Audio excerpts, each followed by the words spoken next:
day everyone. Today we discuss about one of the well-known social entrepreneurship, which is Scott Harrison. Scott Harrison is 50 years old and born on September 7, 1975.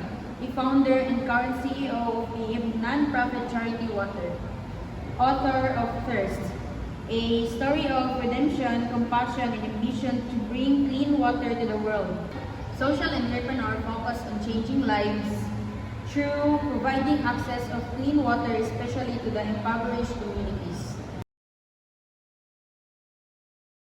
Social problem, Harrison's primary focus was on the global water crisis, which affects over 1 billion people worldwide. Lack of access to the clean water that leads to waterborne disease, poverty, and death, especially among children. Through this, Harrison will be able to uplift the lives of others.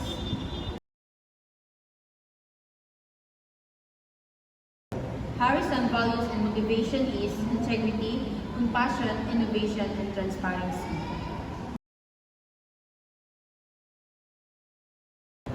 Charity Water is a global non-profit organization on a mission to end water crisis by bringing clean and safe water to communities in need.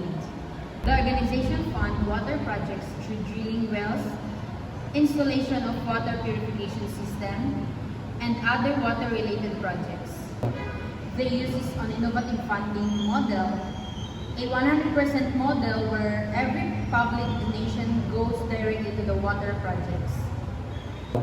Charity Water allows 18.6 million people gain access to clean water through Charity Water's effort, and 154,000 projects have been funded across 29 countries, as well as 796 million has been raised since the organization inception in 2006.